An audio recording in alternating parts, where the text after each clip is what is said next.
코로나가 성행하기 이전에 기독교 상담을 전공하신 분께 잠깐 가르침을 얻을 기회가 있었습니다. 상당히 본인의 전공에 대해서 많은 자부심을 가지고서 많은 이야기를 들려주셨는데요. 그분의 핵심 요지는 이것이었습니다. 성경은 우리 앞에 벌어진 모든 문제에 대해서 가장 좋은 해답을 제시하고 치유한다. 그리고 거기에 세련된 상담 기법과 좋은 방법이 곁들여진다면 이 얼마나 섬세하게 사람들을 치유해 나갈 수 있고 좋겠는가입니다. 우리 1, 200년 전만 뒤로 돌아가더라도 동네마다 귀신 들렸다고 하는 사람들이 그렇게나 많았다고 합니다. 이 당시에는 정말 귀신을 들렸는지 아니면 이것이 조금 정신적으로 문제가 있어 보이는지 좀 구분할 능력이 없었던 것이죠. 그래서 다른 사람들보다 조금 더 이상이 있거나 무언가 이렇게 정상적인 범주 안에 들지 못한다면 그 사람들을 다그치고 욕하고 이게 피해가거나 구속할 줄만 알았지 어디 치료할 엄두를 내지 못했다고 합니다.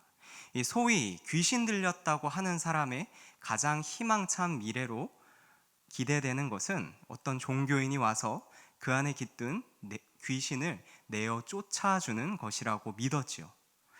이 분위기가 이렇다 보니 조금만 사람이 트라우마를 겪거나 강한 집착을 부리거나 아니면 쉽게 화를 막 불같이 낸다든가 아니면 공황 증세를 보이며 불안한 증세를 보이거나 아니면 심하게 우울하기만 해도 사탄이 그 안에 들어와 있다라고 믿었습니다. 그리고 그 당시의 사람들은 이 사탄을 잡기 위해서 때려잡아야 한다라고 생각하곤 했답니다. 그러나 이제 의학이 발전하고 사람 심리에 대한 이해가 넓어지면서 이 사람이 정말 귀신이 들린 건지 아니면 정서적으로 그 안에 큰 트라우마나 충격을 받고 혼자 힘으로 벗어나서 힘들어하고 있는지, 그래서 도움을 어떻게 받아야 하는지가 구분이 되어지고 연구가 이루어집니다. 이 다양한 진찰이 나오다 보니 그에 따른 다양한 처방도 가능하게 된 것입니다. 이제는 더 이상 저 사람들을 귀신 들렸다고 손가락질하거나 매도하기만 하지 않고 최고의 방법은 사회로부터 격리되는 것이다 라고 말하지 않고 그들을 적극적으로 치료해 보려는 그런 사회로 전환이 이루어졌다고 합니다. 그분이 제시하는 가장 좋은 방법은, 기독교적 관점에서 이 사람들을 치료하는 가장 좋은 방법은 하나님의 선한 사역을 가르치는 것입니다. 하나님은 살아계셔서 당신을 눈동자처럼 보호하십니다. 그리고 당신을 끝까지 포기하지 않고 하나님의 강한 오른팔로 당신을 붙드십니다.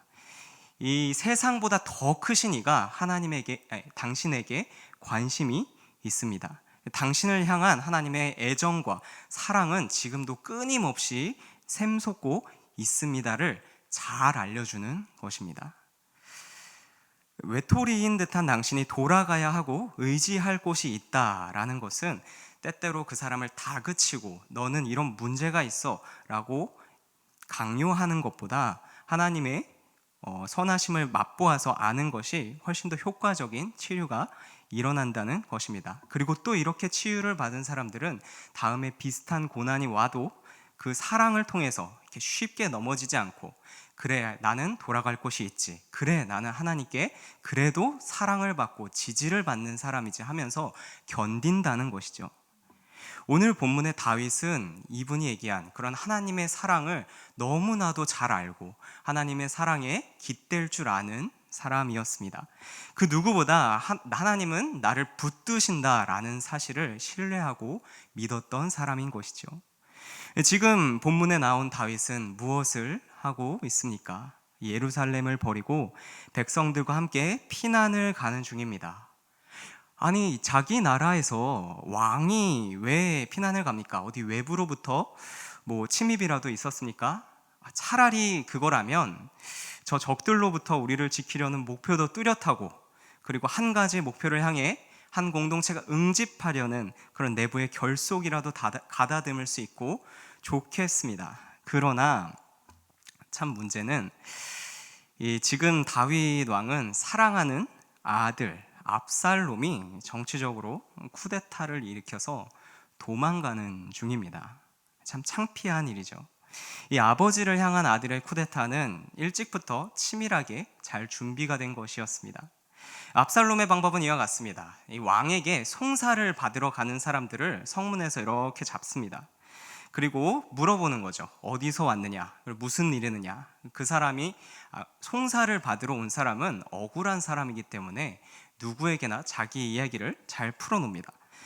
압살롬은 그 이야기를 쭉 다 듣고서 말합니다. 내가 너의 사정을 들어보니 너가 옳다. 하지만 왕은 너의 그 일까지는 봐줄 사람을 세워놓지는 않았다. 그러니 정의로운 내가 그 일을 직접 나서서 해결해 주겠다 하고 말입니다. 이 말을 들으면 누구라도 감사하죠. 그래서 백성이 압살롬에게 절을 하려고 하면 압살롬은 그 사람을 붙들고 입을 맞췄다고 합니다. 이 실질적인 문제도 해결해주고 그 사람의 감성적인 부분까지 이렇게 포섭하고 사로잡는 것이죠. 이 시련을 겪을 때 사람이 도움을 받으면 그것이 마음속에 깊게 남게 됩니다. 이 사람이 아니었다면 큰일 날 뻔했다. 이 사람 덕분에 살았다. 은혜를 갚아야겠다. 그런 보온의 마음을 갖게 되죠. 압살롬은 이런 방식으로 그 인기가 좋고 훌륭했던 다윗의 밑에서 4년 동안 자기의 사람들을 만듭니다. 그리고 충분히 자기의 사람이 만들어졌다고 판단된 무렵 다윗 왕께 고합니다. 아버지, 내가 하나님께 서약한 것이 있사오니 헤브론으로 가서 하나님께 경배해야겠습니다. 다윗은 그 말을 듣고 믿고 압살롬을 헤브론으로 보내지만 압살롬은 거기서 왕이 되었다고 선포하고 오히려 다윗을 향해서 진격하기 시작한 것입니다. 굉장히 창피한 일이지요. 이미 다윗이 이 반란의 소식을 들었을 때는 늦었습니다. 사무엘하 15장 13절에 보니 이미 다윗은 이스라엘의 인심이 다 압살롬에게 갔다고 보고를 받습니다. 이에 다윗은 빨리 도망을 가자라고 상황 판단을 하게 되고요. 급하게 같이 갈 사람과 남을 사람들을 정합니다. 그리고 압살롬이 예루살렘으로 밀고 들어오기 직전 북동쪽으로 겨우 몇 킬로 정도 도망갈 수 있었습니다. 이 다윗의 상태는 지금 말 그대로 왕좌 잃은 왕입니다. 참 비참한 상태죠. 자기의 모든 것을 잃어버린 상태입니다. 그것도 자신이 사랑하는 아들에게 그것을 빼앗긴 상태이죠. 그렇게 피난길을 계속 가는데 설상가상으로 이번에는 사울의 친족 시므이가 등장합니다. 그리고선 다윗의 마음에 이렇게 소금을 뿌리는 그런 일을 합니다. 그것은 바로 다윗 왕과 신하들을 따라다니면서 그들을 저주하는 일이었습니다. 저주의 내용은 크게 다음과 같습니다. 피를 흘려 사울을 모락한 사악한 자여, 쓸모없는 자여, 내가 화를 자초하였느니라. 너가 지금 너의 악함 속에 있구나, 그런 말입니다. 이제 여호와께서 너의 죄를 갚고 계신다. 가거라. 돌아오지 말아라. 너는 거기에 있어라. 라는 그런 말이지요. 이 다윗의 입장에서 보면은 이것은 말도 안 됩니다. 아니, 내가 언제 사울 집안의 사람들을 피를 흘리고 싶어서 다 죽여내면서 몰아냈나. 사울 왕은 블레셋과의 전투에서 그렇게 자살했고, 아브넬과 이스보셋은 정권이 교체하면서 자기에게 이렇게 호의를 사려는 사람들에 의해서 암살되었고, 오히려 나는 그렇게 사울 왕의 집안을 망하게 한 사람들에 대해서 분노하였고 갚으려고 했는데 어떻게 그것을 다 내 책임인 양 다 엮어가지고 그렇게 인과응보로 벌하려 하는가, 저주하려 하는가. 하나님의 나에게 대해서 악함을 갚으려고 하고 벌을 내린다고 말할 수 있는가? 어떻게 나를 구원하지 못할 사람으로 만들 수 있는가? 좀 과한 느낌이 듭니다. 이 시므엘의 말이 다윗의 상황에 정확하게 적용하기는 힘들지만 지금 피난을 가고 있는 다윗 왕의 입장에서 이 시므엘의 말은 다윗 왕의 마음을 후벼파고 참 견디기 힘들게 그렇게 만들었을 것입니다. 그러자 옆에 있던 아비새가 다윗에게 고합니다. 저 시므이를 즉결 처단하자고 말입니다. 굉장히 율법적이고 인과응보에 따른 인간적인 감정입니다.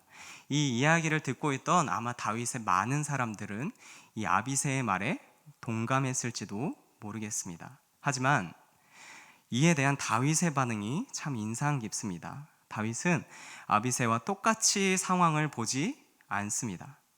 그리고 정반대로 사람의 관점이 아닌 하나님의 관점에서 지금 일어난 일들을 보려고 하지요. 우리 사무엘하 16장 10절에서 11절 말씀 같이 보도록 하겠습니다.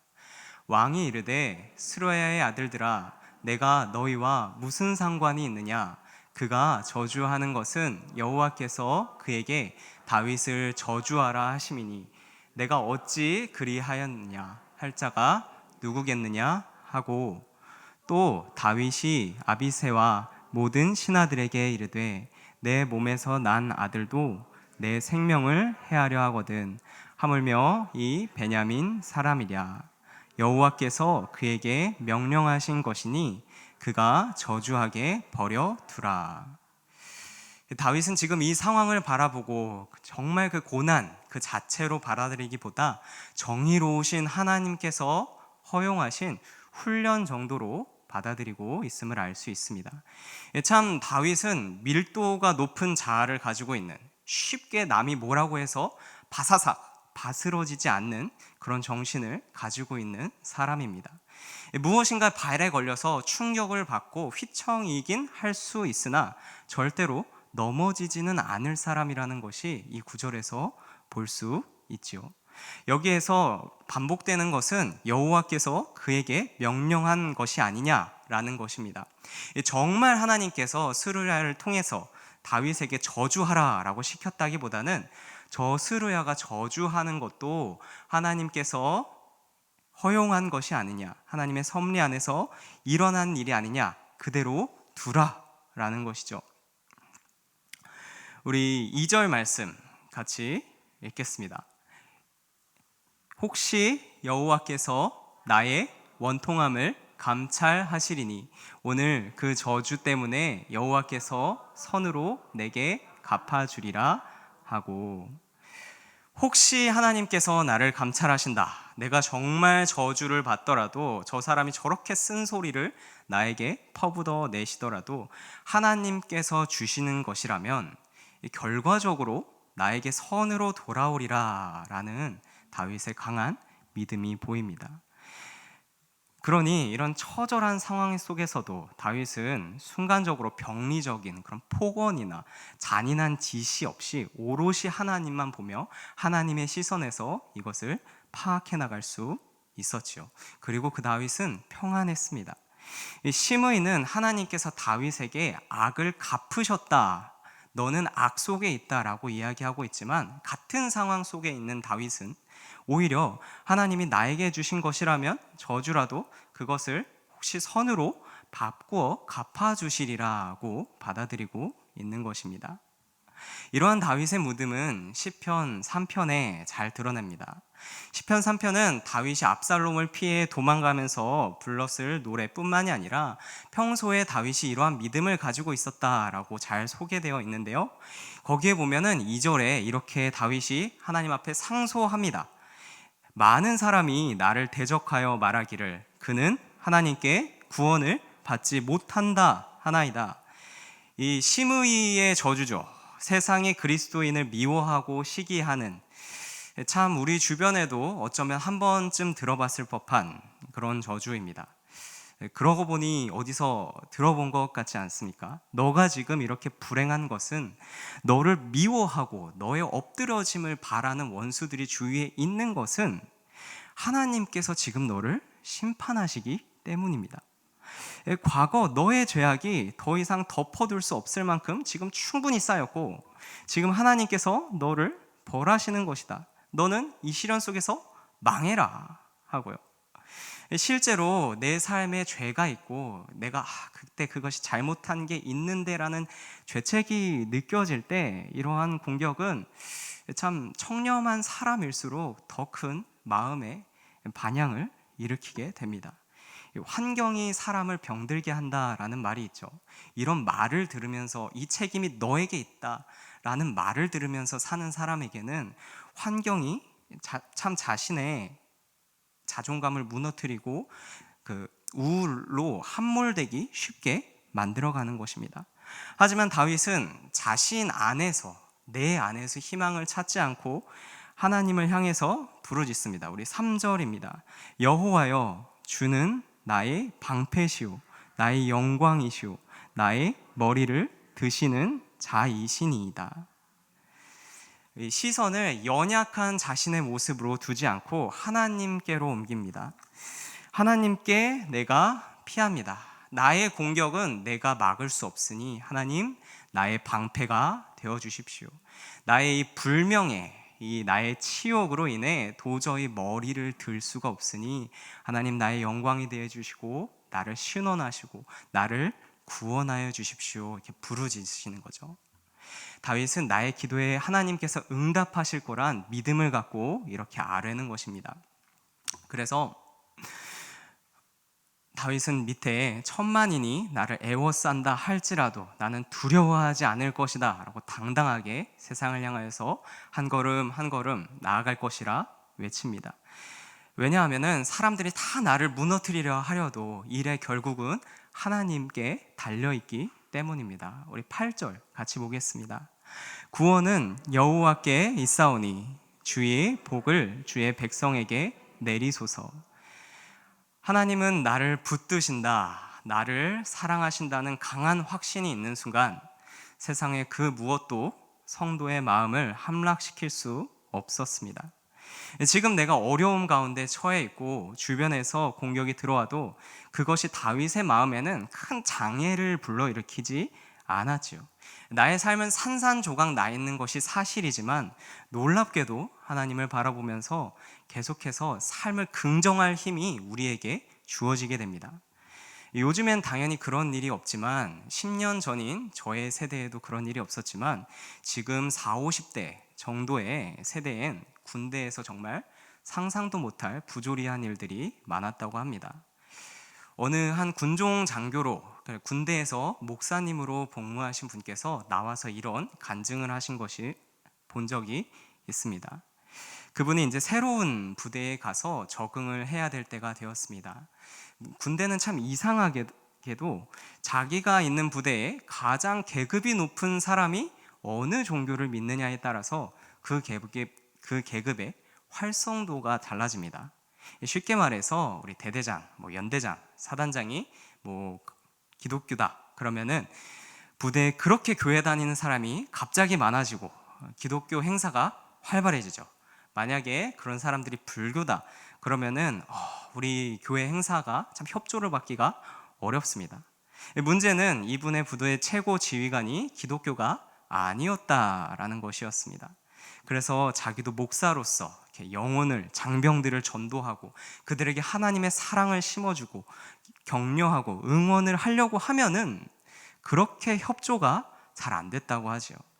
당시 결혼해서 가족도 있고 같이 살아야 하는데 군인 숙소도 어디 창고 같은 데 주면서 임시로 쓰라고 하고 시간이 지나도 이게 정식 숙소에 발을 들여보지는 않고 힘들게 사역을 했다고 합니다. 참 절망적이고 힘든 상황이죠. 그러던 어느 날 부대에서 행사가 있고 술판이 벌어졌다고 합니다. 지금은 물론 그러지 않습니다. 근데 이 당시에는, 옛날에는 더 군대는 권위적인 조직이었죠. 근데 그 권위적인 조직에서 대대장인지 연대장인지 그런 분이 술을 들고서 자기 앞에 있는 간부들에게 한 잔씩 따라줬다고 했습니다. 그 술을 받으면 이제서부터 나의 군생활이 풀릴 수 있고 그 술을 받지 않으면 이제 어떻게 될지 모르는 거죠. 처음엔 그 술을 피하려고 했지만 점점 그 차례가 자기한테 다가오고 마주할 수밖에 없었다고 합니다. 그래, 내 군생활도 이제 꼬일 대로 다 꼬였는데 눈 한번 딱 감고 이 기회에 다 풀자, 그런 마음을 먹었더라면 제가 이 이야기를 소개하지 않았겠지요. 그 순간에 이렇게 옆에서 이렇게 빨리 받아 마시라고 눈치를 주고 네가 그러니까 이렇게 하고 그런 사람도 있고 내 스스로도 참 긴장이 되었지만 또 동시에 하나님께서 이렇게 말씀하시는 것만 같았다고 합니다. 너 이 술 마실래? 아니면 사역할래? 이 사라 최고 지휘관이 내려주는 동아줄을 잡을까? 이 신앙의 동아줄을 잡을까? 그 순간에 이 목사님은 자신의 길을 하나님께 의탁하고 하나님만 바라보겠습니다라고 결단을 내립니다. 내 앞길은 하나님께서 정하신다는 그 믿음을 갖고 결단을 한 것이죠. 나의 구원은 사람에게 있지 않고 나의 믿음은 하나님께 달려있다. 그날 이후 놀랍게도 이 연대장이 이 목사님의 믿음을 인정했다고 합니다. 일종의 테스트였던 것이죠. 그래서 이제 예배나 기타 행사에 대해서 서로 존중하는 관계 속에서 군사역을 훌륭히 이뤄나갔다고 합니다. 하나님을 붙드는 자에게 결과적으로 하나님은 선으로 응답하신 것입니다. 우리는 이번 주 고난주간을 겪고 있습니다. 매일매일 십자가의 은혜를 누리면서 묵상하면서 사는 것이 성도이지만 특별히 이번 주간 날짜를 정해놓고 집중적으로 그리스도의 고난을 묵상하며 얼마나 하나님이 우리에게 큰 애정을 쏟았는지 그 의미를 되새겨보자는 그런 주간을 보내고 있습니다. 이 구약시대에 살았던 사람들은, 다윗과 같았던 사람들은 앞으로 예수님이 오실 것을 바라보며 힘을 얻었습니다. 나를 향한 분명한 구원의 계획이 있으리라. 그게 정확하게 무엇인지는 아직 잘 모르지만 나를 향한 하나님의 강력한 사랑 속에서 끝까지 그것을 신뢰하며 믿음을 지키고 그리고 구원을 받았습니다. 환난 중에 하나님의 강력한 사랑이, 하나님의 구원과 심판이 당당히 언젠가 나에게 이루어질 것을 선포했고 그렇게 모범이 되었죠. 하지만 우리에게는, 신약을 살아가는 우리에게는 이전보다 더 많은 것이 보입니다. 하나님의 아들이신 예수 그리스도께서 어떠한 수모를 겪으시면서까지 우리에 대한 사랑을 보여주셨는지 우리는 다 알고 있습니다. 세상의 왕으로 오셔도 참 시원치 않을 예수님께서 스스로 자신을 낮춰 종의 모습으로 오셨습니다. 일단 부족한 인간이 되어 오신 것 자체가 예수님께는 참 순환이 되었습니다. 예수님은 거기서 멈추지 않고 사람의 그런 인간의 대표가 되어서 율법을 지키시며 자기의 죄에 대한 대가를 십자가에서 다 지불하십니다. 얼마 전에 지난주에 해양특공경찰대원이 급류에 빠진 사람을 구출하기 위해 자신의 SUV를 일단 집어넣고 그 차를 디딤목을 삼아서 그 사람을 구해냈다는 그런 이슈가 나온 적이 있습니다. 아무리 특공대원이지만 자기 차를 그대로 강바닥에 버려가면서까지 구조활동을 펼치리라는 생각은 좀처럼 하기가 힘든데 참 대단하고 훈훈한 일로 세상에 참 칭찬을 받고 있습니다. 그렇지만 예수님은 자신의 모든 것을 다 버리고 거기서 더 나아가 우리를 대신하여 죽기까지 우리를 사랑하사 구원을 이루셨습니다. 성도님들, 하나님은 우리에 대한 하나님의 사랑을 이렇게 보여주셨습니다. 나를 그냥 세상에서 연약하고 깨지고 완벽하지 않은 그냥 나대로 살아가게 하지 않으시고 강한 관심과 나는 너를 향한 강한 애정이 있다라는 것을 우리 삶에 알게 하시고 간섭하십니다. 다윗 왕은 삶 전반에 이런 하나님에 대한 신뢰가 있었습니다. 그래서 세상이 나에게 저주를 퍼부어도, 아무리 내 치부가 세상에 공개가 다 되어도 구원은 하나님께 있음을 확신하며 후에 더 좋은 것으로 하나님께서 갚으시리라고 바라보았던 것이죠. 그리고 결국 하나님께서 신원하시리라 믿는 다윗에게 불안한 틈이 없었습니다. 오히려 하나님은 나에게 이런 고난에 있는 중에서도 잠을 주시는 분이라며 혼란 속에서 참 평안했다라고 고백을 합니다. 하나님의 모든 작품은 다 그만한 가치가 있습니다. 하나님은 쓰레기나 가만히 있어도 좋을 그냥 그런 것들을 절대 만드시지 않습니다. 그리고 나도, 여기 계신 성도님들도 다 하나님께서 만드신 너무나 존귀한 존재입니다. 심지어 하나님의 형상으로 지으심을 받았고요. 그리스도께서 나를 위하여 십자가에 달리실 정도로 매우 큰 가치가 있는 사람들입니다. 하나님의 백성은 고난이 닥쳐오면 문제를 하나님의 관점에서 보려고 합니다. 그래서 자신의 연약함 속으로 함몰되기보다는 나의 피난처이신 하나님을 보며 나를 하나님께 신원하게 되지요. 하나님께서 결국 선으로 나에게 갚으시리라 바라보는 것입니다. 매번 목사님들이 예배를 마치며 축도를 할 때 조금씩 말은 달라질 수 있지만 이러한 내용은 반드시 들어갑니다. 주 예수 그리스도의 은혜와 하나님 아버지의 사랑과 성령의 교통하심이 영원히 함께 있을지어다. 목사님이 이렇게 선한 말을 하실 때 우리 성도들은 그것을 아멘으로 받습니다. 매번 예배가 끝날 때마다 사실 나는 세상에서 나 혼자 싸우고 거기서 안 돼서 이렇게 상처투성이가 되어서 하나님께 위로를 받고 다시 세상으로 나가는지 알았는데, 옆을 돌려보면 영원히 우리와 함께 하시는 성삼위 하나님의 은혜가 있었다는 것이죠. 나에겐 항상 늘 기댈 곳이 있었고 항상 나를 향해서 강한 관심을 보이시며 나를 붙드시는 그런 하나님이 있었다는 것입니다. 우리 나를 향한 하나님의 강렬한 사랑을 등에 업고 견실한 성도님들이 되시기를 소망합니다. 우리 같이 기도하도록 하겠습니다.